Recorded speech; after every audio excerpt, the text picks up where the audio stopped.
The CEO's daughter whispered to the single dad, "Please don't go. You smell like my real dad." The letter was sitting on the kitchen counter when Owen Hale came downstairs at 5 in the morning. He had not put it there. His daughter had. She was 7 years old, and she had drawn a picture of a man and a small girl holding hands under a yellow sun, and at the bottom, in the unsteady handwriting of a child still learning to form her letters, she had written, "Don't be sad, Daddy. I love you." He stood in the kitchen in his work clothes and held that piece of paper for a long time. Then he folded it carefully, placed it in the front pocket of his jacket, directly over his chest, and went to make her breakfast. This was how Owen Hale began every day. One step, then the next.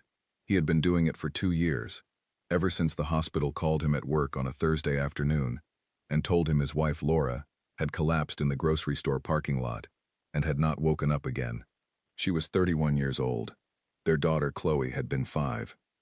Owen had driven to the hospital so fast he ran a red light and did not even notice until a week later, when the traffic fine arrived in the mail. He was 35 now. He worked as part of the maintenance and facilities crew at Hargrove Academy, one of the most expensive private schools in the city. He had gotten the job through a friend, and he had kept it because he was reliable, quiet, and good at fixing things. The school smelled like polished wood and expensive cleaning products, and the parents who dropped their children off each morning wore coats that cost more than Owen made in a month. He had learned not to think about that. He had learned to look at a lot of things without really seeing them, because some things, if you looked too long, took something from you that you needed for the day ahead. Chloe attended the school on a scholarship, a fact that had taken Owen 3 applications and a personal letter to the admissions board to secure. Laura had wanted Chloe in that school. She had visited it once, before they could ever afford it, and had come home talking about the art room and the music program and the garden where the children grew vegetables in the spring. Owen had promised her they would find a way. He had kept that promise 2 years after she was gone, and on the morning Chloe walked through those front doors for the first time in her little blue uniform, Owen had sat in his car in the staff parking lot and pressed his forehead against the steering wheel and breathed until he could breathe normally again. That was 8 months ago.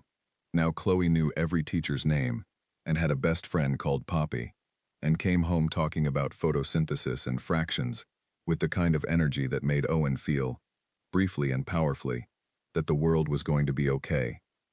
He drove her to school each morning before his shift began. She sat in the back seat because she had decided, at age 6, that sitting in the back was more grown-up, and Owen had never argued the point. She wore her hair in 2 braids that he had learned to do himself, watching videos on his phone late at night after she was asleep, practicing on a doll until his fingers stopped making a mess of it. The first time he got them right, she had looked in the mirror and said, "Daddy, you did it," with such complete and uncomplicated joy that he had to look away. On a Tuesday in October, he dropped Chloe at the front entrance, watched her go through the doors, and drove around to the staff lot. He changed into his work gear in the small staff room and started his rounds. The school was coming alive the way it did every morning, with the sound of lockers and running feet and teachers calling out instructions in that particular tone that was firm but patient, the tone of people who had chosen this on purpose. Owen worked steadily through his morning. He fixed a leaking pipe under the sink in the science corridor, replaced 2 burned-out bulbs in the gymnasium hallway, and cleared a blocked drain near the back entrance. He worked alone mostly, which suited him. He was not unfriendly, but he had learned that too much conversation during the day used up something he needed to save for evenings with Chloe, when she needed him present and listening, not hollowed out and nodding. At 10:30, he was buffing the corridor floor near the East Wing art room when he noticed the girl. She was sitting on the bench outside the art room door.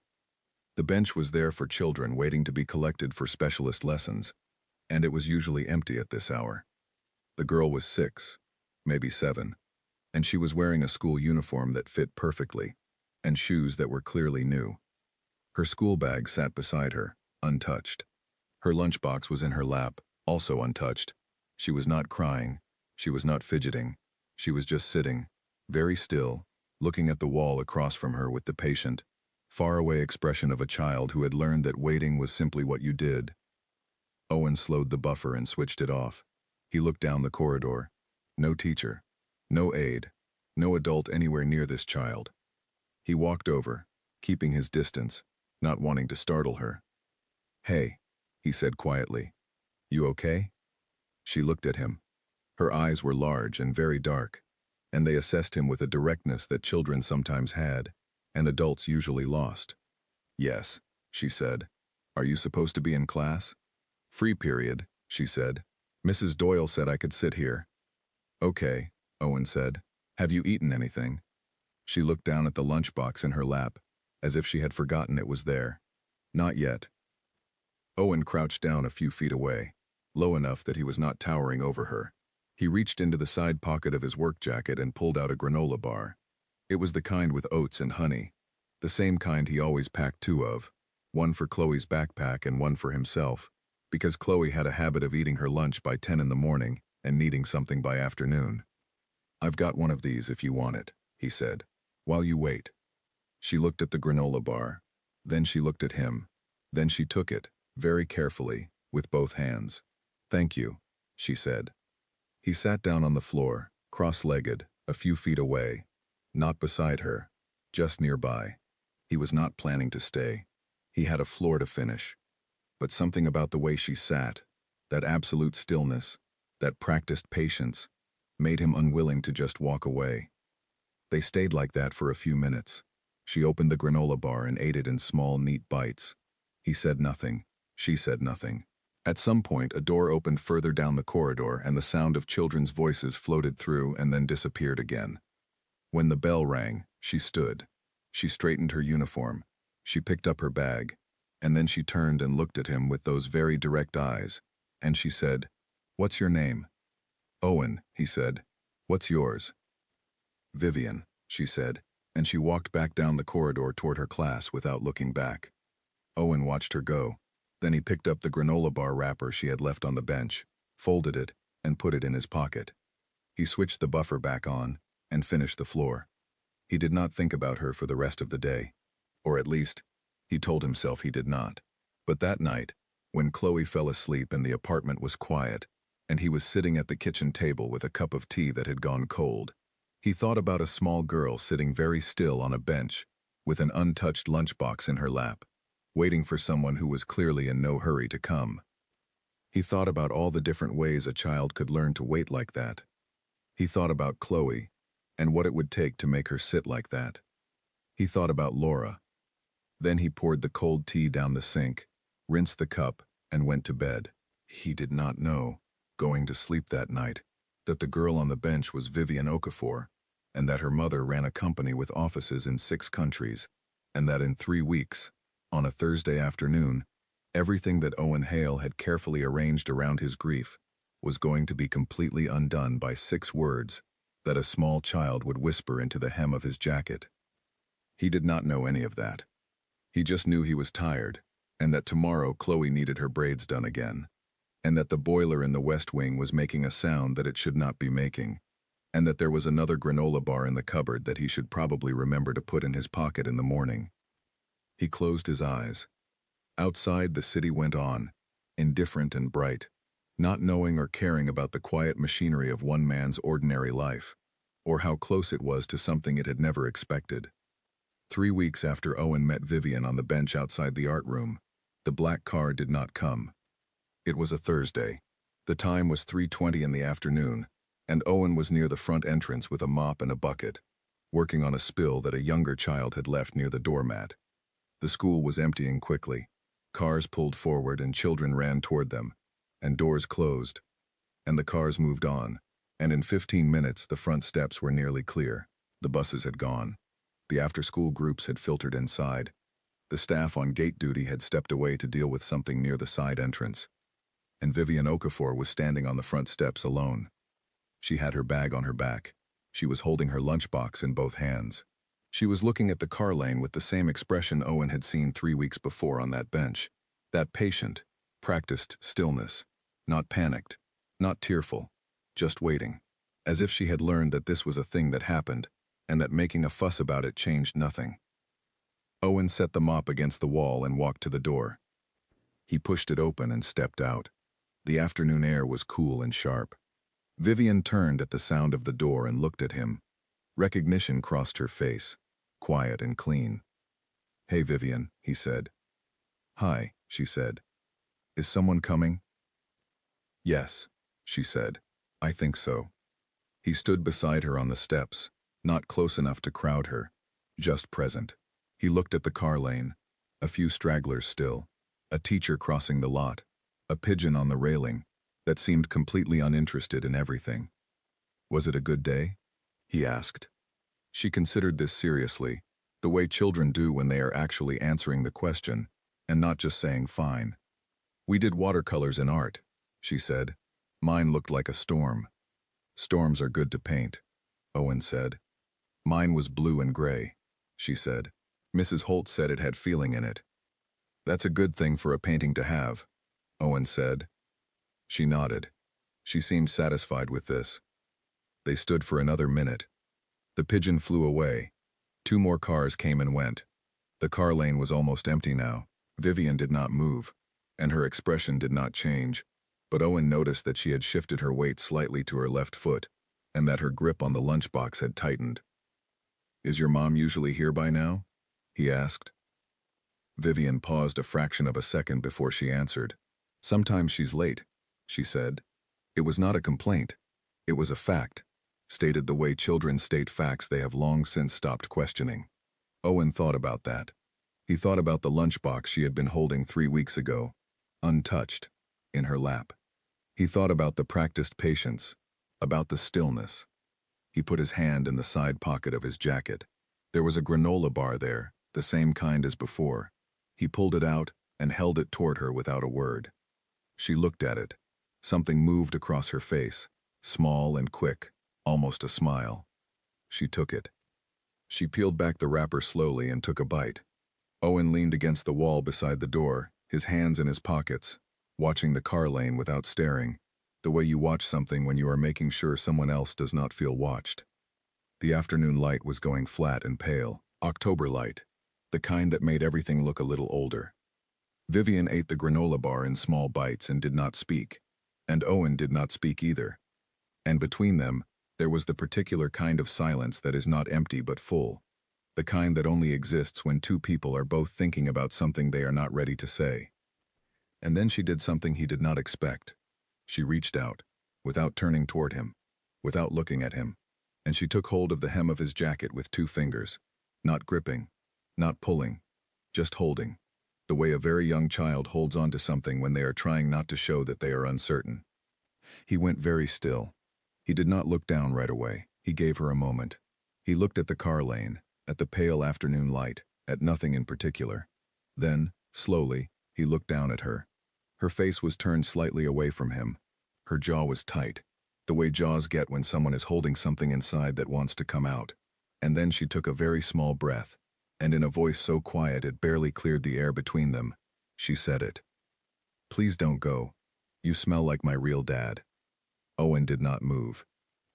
The words went into him somewhere deep and quiet, into a part of him that he kept very carefully managed, and they sat there, perfectly still, like something placed gently on water. He breathed once, then again. He crouched down, slowly, until he was at her level. She was still looking slightly away. He did not try to make her look at him. He just said, quietly and without ceremony, "I'm not going anywhere." She nodded, very slightly. Her fingers were still on the hem of his jacket. He sat with her like that, crouched on the steps, until the black car appeared at the far end of the car lane 4 minutes later. He knew it was 4 minutes because he counted them, not because he was impatient, but because he wanted to know how long she had been standing there before it arrived, and he wanted the number to mean something, even if only to him. The car pulled forward. The back door opened and a woman leaned out, phone pressed to her shoulder, waving once in the direction of the steps. Vivian straightened. She let go of the jacket. She picked up her lunchbox and adjusted her bag straps. She looked at him then, fully and directly, with those dark, clear eyes. "Thank you," she said. And she walked to the car and got in, and the door closed, and the car moved away. Owen stood up. He stood on the steps for a moment longer, hands at his sides, looking at nothing. The car lane was empty now. The school was quiet behind him. The light was going gray. He went back inside. He picked up the mop. He finished the floor. He did not tell anyone what she had said. It was not his story to carry to other people. It was hers, and it had been given to him in the quietest possible way, and he was going to treat it like what it was. Something private, something true, something that a small girl had held inside herself for a long time before she found a moment to let it out. He worked through the rest of his shift in a kind of careful stillness. At the end of the day, he picked up Chloe from the after-school program, and she talked the entire drive home about a book her class was reading, and he listened to every word. And when they got home, he made pasta for dinner, and they ate at the kitchen table with the small lamp on, because the evenings were getting darker, and Chloe told him a joke that did not quite make sense, and laughed at it anyway. And Owen laughed too, genuinely, because her laugh was the kind that made laughing feel easy. That night, after she was asleep, he sat on the edge of his bed in the quiet and thought about what Vivian had said. He thought about the texture of cedar in a jacket. He thought about a man named Jerome Okafor, whom he had never met and knew nothing about, except that he had loved his daughter, and that his daughter still carried the shape of him on ordinary afternoons. He thought about how grief worked, how it did not announce itself, how it slipped into ordinary moments through ordinary doors. The smell of a jacket, the weight of a hand, the sound of a familiar voice. He thought about Chloe, and the drawing she had left on the kitchen counter that morning, the man and the little girl under the yellow sun. He thought about how children understood things that adults spent years pretending were too complicated to understand. He did not cry. He had done most of his crying in the first year, in private, in the car mostly, with the radio off. Now what he had instead was something that sat quieter than crying. A kind of knowing, a heaviness that was not unbearable but was always present, the way a healed bone still knows about the break. He lay down. He pulled the blanket over himself. The apartment was quiet, and outside the city went on the way it always did. And in the next room, Chloe was sleeping with her arm around the stuffed rabbit she had named Gary, for reasons she had never explained and Owen had never asked about. He thought, tomorrow is Friday. Chloe needs her braids. The West Wing boiler makes a noise on cold mornings. There is one granola bar left in the cupboard. He thought, somewhere across this city, a small girl is sleeping and she smells something in her dreams that she cannot have back, and she is carrying that the way children carry things, without complaint, without the vocabulary for it, with only the occasional whispered truth on a cold afternoon, to let the world know she is carrying it at all. He closed his eyes. But it was a long time before he slept. The next morning he put 2 granola bars in his pocket. He did not examine why. The woman who found out was named Celeste Okafor, and she ran a logistics company with 400 employees and offices on 3 continents. And she had not cried in front of another person since the morning of her husband's funeral 4 years ago. She was 39. She was precise. She wore her hair natural and close-cropped because she had decided years ago that she did not have the time or the patience for anything that required maintenance she could not schedule. She slept 5 hours a night by choice because she had read the research and decided that the productivity benefit was worth the trade, and also because she had not slept well since Jerome died, and had at some point simply reframed it as a lifestyle. She loved her daughter with the kind of intensity that frightened her sometimes. She did not say this to anyone.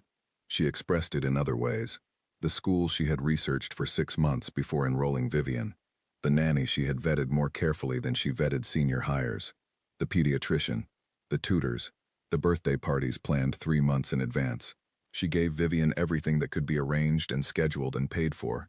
Because the things she could not give her, a father, his presence, the ordinary weight of him in the house, was the one thing that lived outside Celeste's ability to organize. She did not think about this often. She had a company to run. It was Vivian's class teacher, a quiet and careful woman named Mrs. Doyle, who first mentioned the incident. She did it gently, on a Friday morning, when Celeste came to sign a permission form, mentioning that one of the facilities staff had stayed with Vivian on the steps on Thursday, when the car was delayed. She said it in passing, as a positive thing, a note of reassurance. Celeste thanked her, signed the form, and drove to her office. She thought about it for approximately 40 minutes before she called her assistant and rescheduled her 10 o'clock meeting. The thought that unsettled her was not that a stranger had stood with her daughter on the steps, The thought that unsettled her was that her daughter had needed a stranger to stand with her on the steps, because the car had been late, because the nanny had sent the message to the wrong person, because Celeste had been on a call and had not looked at her phone for 40 minutes, because, when she followed the chain of small failures back to its beginning, the fundamental gap had been her own absence. She was very good at accountability. It was one of the things she was known for, professionally. She could look at a failure chain with clarity and identify every point of breakdown. She was doing it now, and the last point on the chain had her name on it. She did not reschedule her afternoon meetings. She cleared them entirely. She drove to the school at 2 o'clock. She asked to speak to the head of facilities. She was told the head of facilities was at a district meeting that afternoon. She asked who had been on duty near the front entrance on Thursday afternoon. After a short pause and some checking, she was given a name. Owen Hale. She was directed to the east corridor, where he was working on a cabinet hinge near the art room. She had walked this corridor dozens of times, dropping Vivian off and picking her up, and she had never looked at the people working in it. Not really. Not the way she was looking now. He was crouching in front of an open cabinet, a screwdriver in his hand, his focus entirely on what he was doing. He was lean, with the kind of quiet physicality that came from years of work with his hands. His jacket, the same one, she would realize later, was hung on the door handle beside him. She stopped a few feet away. "Mr. Hale?" He looked up. His eyes were calm and direct, and he did not look startled, or flattered by her presence, or uncertain. He looked like a man who had been interrupted while doing something he intended to finish. "Yes," he said. "I'm Celeste Okafor," she said. "Vivian's mother." He stood. He held the screwdriver loosely at his side, the way someone holds something they have forgotten they are holding. "I know," he said. "I've seen you drop her off."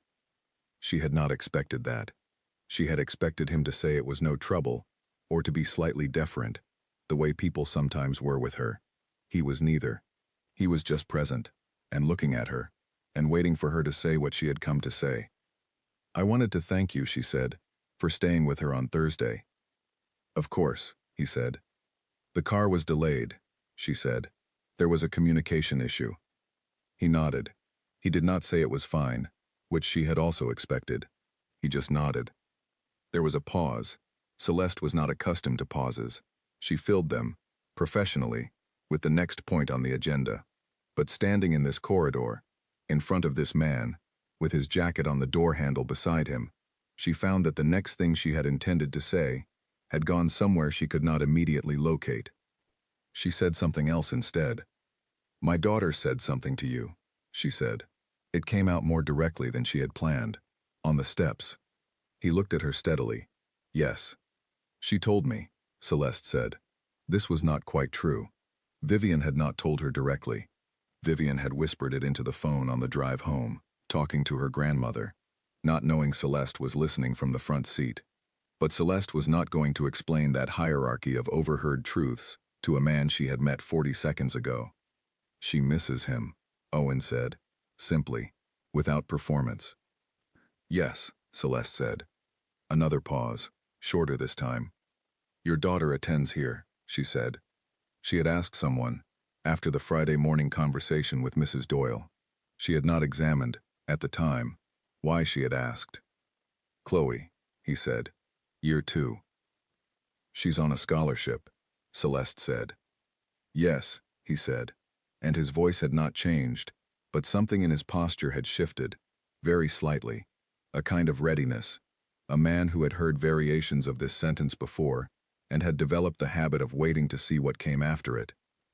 "I'm not raising it as a concern," she said quickly, and she meant it. And she wanted him to know she meant it. I noticed her name when I asked about you. She paints, apparently. Mrs. Holt mentioned her." He looked at her. Something in him loosened, just slightly.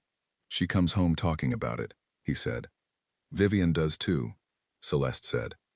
That sat between them for a moment. Two children coming home talking about the same art room, the same teacher, the same painted storms. Celeste had a board meeting in 45 minutes. She had an agenda printed and reviewed and sitting on the back seat of her car. She had 4 action items that needed to be addressed before end of day. She was standing in a school corridor holding a conversation she had not planned, about watercolors and grief, and a man she had not known existed 72 hours ago. "She's a good girl," Owen said. "Vivian. She's patient and kind. You should know that." Celeste looked at him. "Thank you," she said. And this time the thank you was not for Thursday on the steps. He nodded once. Then he glanced at the cabinet behind him, the open door, the unfinished hinge. "I'm sorry to keep you," she said. "You're not," he said, and he picked up the screwdriver and turned back to the cabinet, and the conversation was finished. And somehow that was the most natural thing that had happened to Celeste in a very long time. She walked back to her car. She sat in the driver's seat without starting the engine for 2 full minutes, which was something she had not done since the week after Jerome's funeral. She thought about what he had said, not the polite parts, the part about Vivian being patient, the way he had said it, quietly, as if it was an observation he had made over time, and not something offered to make her feel better. Patient. The word sat in her chest in an uncomfortable way. She thought, my daughter is patient because she has learned to be. She has learned to wait on steps and at tables and in the back seat of cars. She has learned that the adults in her life are busy with important things, and that waiting without complaint is what she is supposed to do. She started the car. She drove to the board meeting and ran it cleanly, and closed 3 of the 4 action items, and deferred the 4th to next week. She shook hands, and said the right things, and checked her phone, and answered 11 messages on the drive back to the school for afternoon pickup. She was there at 3:15. Not late, not delegated to the nanny. Vivian came through the doors and saw her mother standing outside the car, and her face did a thing it had not done at pickup in a long time. It opened, wide and quick and unguarded, the way a child's face opens when they see exactly what they were hoping to see, and had quietly stopped hoping to see. Celeste crouched down and held her, right there on the steps, in her good coat, her phone still in her hand.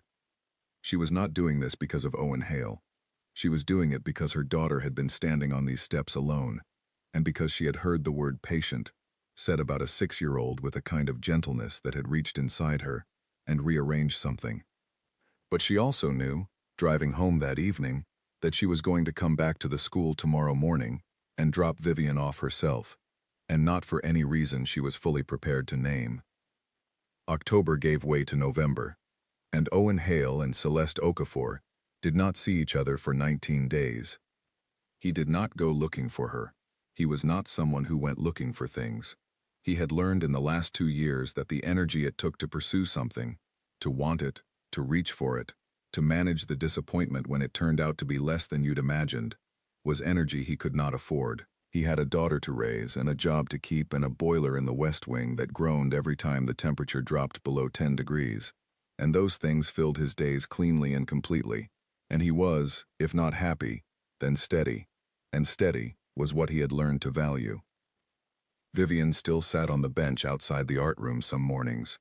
Owen came to understand that this was her pattern on the days when Mrs. Doyle gave the class a free reading period before specialist lessons, and Vivian preferred to read in the corridor because the classroom was loud. She always had a book. She always had her lunchbox.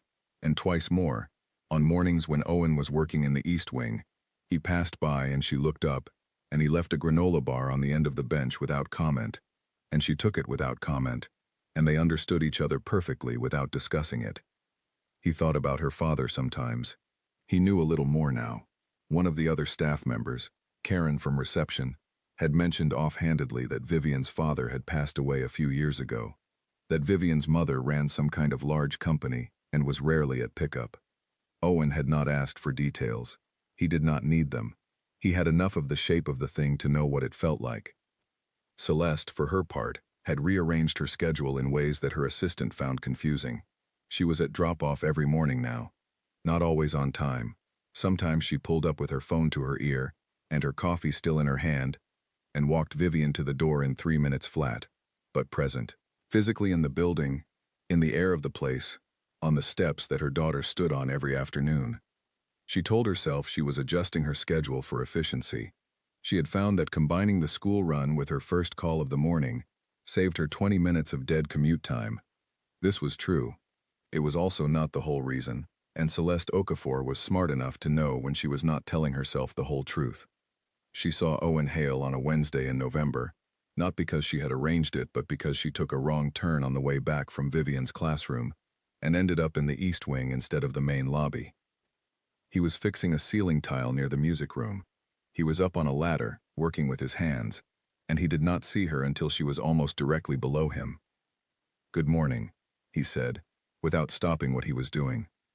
"Good morning," she said. "I took a wrong turn." "Main lobby is back and left," he said. "I know where the main lobby is," she said, slightly more sharply than she intended. He looked down at her then, from the ladder, and his expression was easy, not offended. "Okay," he said. She stood for a moment. She had a call in 12 minutes. "How is Chloe?" she asked. "Good," he said. "She made a clay pot last week. She brought it home like it was made of gold." Celeste found herself almost smiling. "Vivian painted a cat," she said. "It looked more like a cloud. She was very pleased with it." "That sounds right," he said. She looked up at him, on the ladder, fixing the thing that needed fixing, completely at ease with himself, in a way that she found, unexpectedly and somewhat inconveniently, very calming. "I should go," she said. "The left is the main lobby," he said. She went left. She found the lobby. She sat in her car for 90 seconds before starting it. Then she made the call and drove to the office, and did not think about the ladder, or the ceiling tile, or the easy, unhurried way he had said okay. She thought about it a little at lunch. She stopped thinking about it by 3 o'clock. Through an act of will, she applied professionally to any line of thought that was not useful. But that evening, when Vivian was in the bath and the apartment was full of steam and the smell of children's shampoo, Celeste sat on the bathroom floor and listened to Vivian tell her about the clay pot Chloe had made, and how Chloe said her daddy cried when he saw it, but said he wasn't crying, he was just thinking, and Celeste said, quietly, "Sounds like a good dad," and Vivian said yes, and then they were quiet together in the warm steam, and somewhere in that quiet something shifted in Celeste that she was not entirely ready for. December arrived cold and carrying the school's winter fair with it, which meant 6 weeks of fundraising committees and costume requirements, and requests for parents to bake things, which Celeste responded to by writing a check for the Baking Supplies Fund and hiring someone to deliver ready-made goods that no one could tell weren't homemade. The winter fair was on a Saturday morning in the second week of December. Owen came because Chloe had been talking about it for 3 weeks and had made him promise to try the hot chocolate from the stall the Year 5s were running, because apparently Year 5 hot chocolate was special. He wore the cedar jacket. He wore it because it was cold and it was his warmest jacket, and for no other reason. He and Chloe walked around the fair in the gymnasium and the main hall, and Chloe tried everything and pronounced opinions with the authority of a small judge, and Owen bought her things he had budgeted for, and drank the Year 5 hot chocolate, which was, he had to admit, genuinely good. He saw Celeste across the gymnasium about an hour in. She was talking to 2 other parents, a cup in her hand, her coat on because the gymnasium was not quite warm enough. Vivian was beside her, holding her hand, which struck Owen, because in all the times he had seen Vivian, he had not seen her holding anyone's hand. The grip was firm and easy, and Celeste was not looking at her. She was talking to the other parents, but her hand was holding Vivian's back, naturally, without performance. He noticed that and looked away. A few minutes later, Chloe ran off to find Poppy, her friend, and Owen stood at the edge of the hall with his hot chocolate, which was now only warm. "You came," said Celeste. He turned. She was beside him, without the other parents, without Vivian, holding her cup in both hands. "Chloe made me promise," he said. "Vivian did the same to me," she said. "She wanted to see the Paper Star stall." "Chloe wanted the hot chocolate," he said. "She was right to." Celeste glanced at his cup. "Is it good?" He held it toward her. She looked at it for a moment, then took it, tried a sip, and gave it back. "It is good," she said, with the faint surprise of someone who had expected to be polite and ended up being honest. They stood side by side, watching the fair. Children ran past. A parent in a too large elf hat was directing traffic near the craft tables. The sound in the room was full and warm, the particular noise of children in a large space where good things are happening. "She talks about you," Celeste said. Owen looked at her. "Vivian," she said. "She mentions you. She says you bring granola bars." She paused. "She told me your name before I ever came to find you." He thought about the bench, about the small fingers on the hem of his jacket. "She's easy to be around," he said. "She asks good questions." "She gets that from her father," Celeste said. It came out simply, without the tightening that usually accompanied any reference to Jerome in her voice. She said it, and it sat between them without drama. Jerome could talk to anyone. He made people feel like they had something interesting to say, even when they didn't. "That's a real skill," Owen said. "It's a gift," she said. "You can't learn it." He thought about that. Laura was like that, he said. And he did not plan to say it. It simply came. My wife. She remembered things. Everyone she ever met. She remembered something specific about them. Their kids' names. What they were working on. She made you feel like you were the most interesting part of her day. Celeste looked at him. "That sounds exhausting," she said. He laughed. "A real one. Short and genuine." "She said that once," he said. "She said it was exhausting, and she couldn't stop doing it." Celeste smiled. Not the managed smile, the one she put on in the right places. The other one, the one that moved slower, and meant something. Chloe appeared from the crowd, dragging Poppy, and Vivian was behind them, holding a paper star she had made. And for 10 minutes the four of them stood together in the warm noise of the hall. And the girls showed them things. And Owen and Celeste answered questions, and handed over coins for stalls, and stood side by side without awkwardness. And at some point, Owen noticed that neither of them had moved away. And he thought, "This is interesting." And then he stopped thinking about it because Chloe was trying to balance a sugar cookie on her nose, and he needed to at least pretend to parent her. When the fair ended and the crowds thinned, they walked to the car park in the same direction, because the car park was in one direction and there was no other way to go. The girls walked ahead. Chloe was still holding the unfinished cookie. Vivian was holding the paper star with both hands. At the point where the paths divided, Celeste stopped. "Owen," she said. He stopped too. She looked at him, in that direct way she had. "She started sleeping better," she said. "Vivian. In the last few weeks, since she's been talking about you. I don't know if that means anything. I just thought you should know." He looked at her. He felt the granola bar wrapper in his pocket. The habit of it. He thought about all the small ways people held together the things they were afraid of losing. "Thank you for telling me," he said. She nodded. She walked toward her car. He walked toward his. The winter fair was over. The parking lot lights came on. The city stretched out beyond the school gates, wide and busy and indifferent, and two people drove away from the same place in the same evening, and neither of them could have told you exactly what had changed, only that something had, quietly and without announcement, the way most real things change. January arrived, and with it the particular flatness that follows a busy December, when the decorations come down, and the school corridors feel longer than they did before, and the mornings are darker and colder, and require more effort to get through. Owen Hale got through them the way he got through everything, one at a time. Chloe's braids on Monday, Wednesday, Friday, the granola bars in his pocket, the West Wing boiler, which had developed a secondary noise in addition to its original noise, and now sounded, as Karen at reception put it, like it's having an argument with itself. Owen was working on it. He thought about Celeste. He was honest enough with himself to acknowledge that he thought about her in a way that was not simply professional or neighborly. He thought about the way she smiled, slowly, as if smiling was a decision she had to ratify. He thought about the way she had passed his hot chocolate back to him. He thought about what she had said in the parking lot. She started sleeping better. He thought about those things and then he set them aside, because setting things aside was something he had become very practiced at, and because he was genuinely uncertain that a woman like Celeste Okafor, with her offices on 3 continents and her ability to rearrange rooms simply by walking into them, had any use in her life for a man who fixed ceiling tiles and packed granola bars and went to bed at 10 because the morning started early. He was not being self-pitying about this. He was being realistic. He had learned that realistic and self-pitying were different things, and that confusing them was dangerous.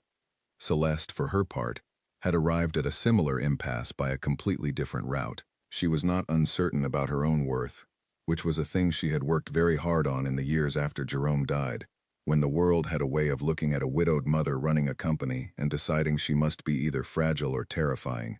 She was neither. She was someone who had survived something enormous and kept going, which was, when she thought about it clearly, exactly what Owen Hale had also done.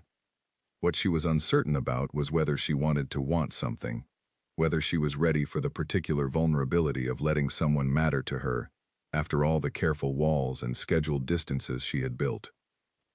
She thought about this on a Tuesday in January, sitting in her car outside the school at drop-off, watching Vivian walk through the front doors without looking back, with the confidence of a child who knows that the place she is walking into is good, and that the person who brought her there is not going anywhere.